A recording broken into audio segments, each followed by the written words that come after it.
Hamas itu memang musuh rakyat Palestina. You are the greatest enemy of the Palestinian people. If Israel did not exist, you would have no one to blame.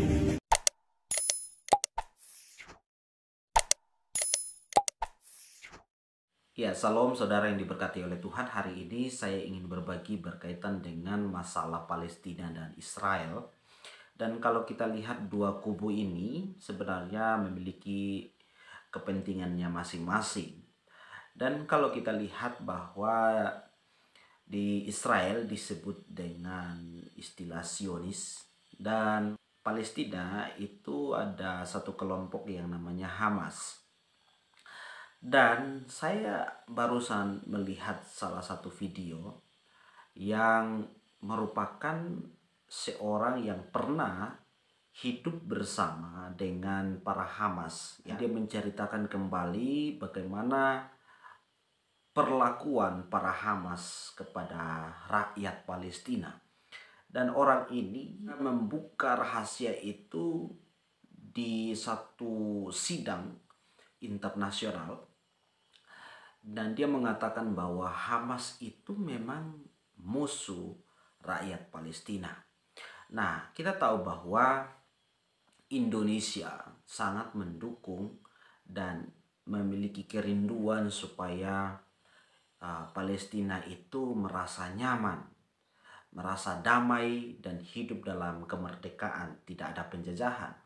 Tapi ternyata di Hamas itu sendiri, mereka yang melakukan satu penjajahan di atas tanah mereka atau di negara mereka sendiri. Ya, karena kita mengakui bahwa Indonesia mengakui bahwa Palestina adalah negara, walaupun PBB belum mengakui akan hal itu.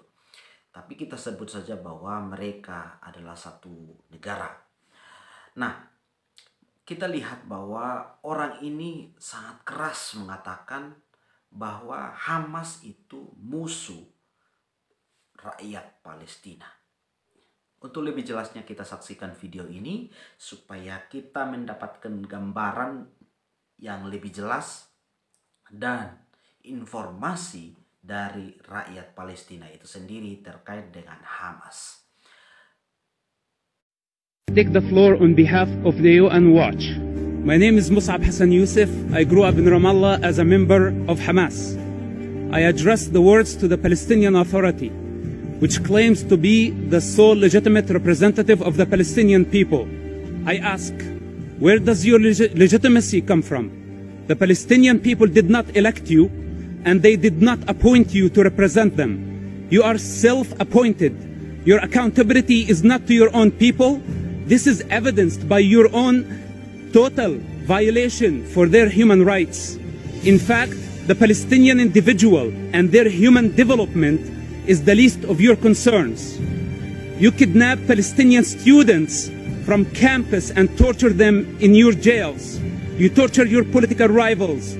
The suffering of the Palestinian people is the outcome of your selfish political interest. You are the greatest enemy of the Palestinian people. If Israel did not exist, you would have no one to blame. Take responsibility for the outcome of your own actions. You fan the flames of conflict to maintain your abusive power. Finally, you use this platform to mislead the international community, to mislead the Palestinian society, to believe that Israel is responsible for the problems you create. Thank you. Oke, kita sudah melihat video tadi. Bagaimana tanggapan saudara? Apakah kita mau mendukung Hamas itu?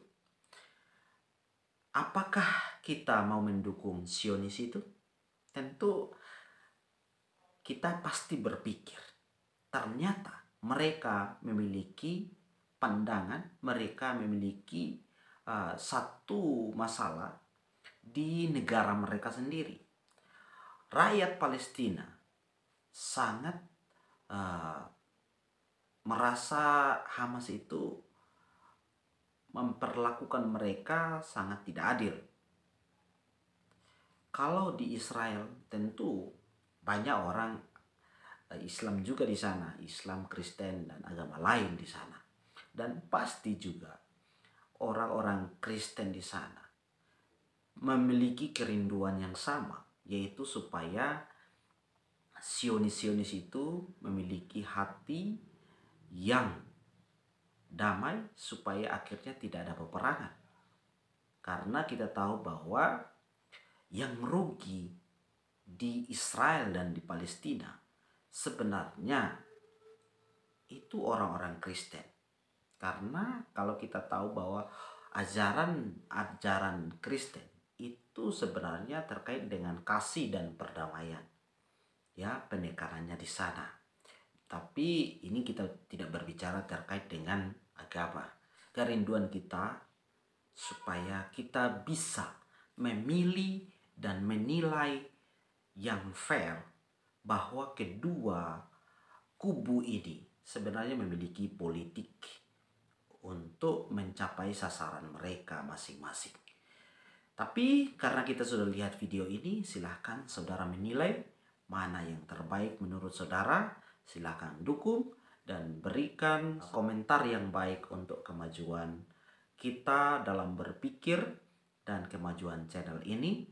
Berikan masukan supaya channel ini bisa berkembang dan bisa memenuhi apa yang Tuhan kehendaki, dan kita berdoa bersama-sama supaya kedua negara ini bisa damai, tentram, dan ada hidup dalam kesatuan sebagai manusia dan sebagai makhluk sosial. Kiranya Tuhan memberkati kita. Amin.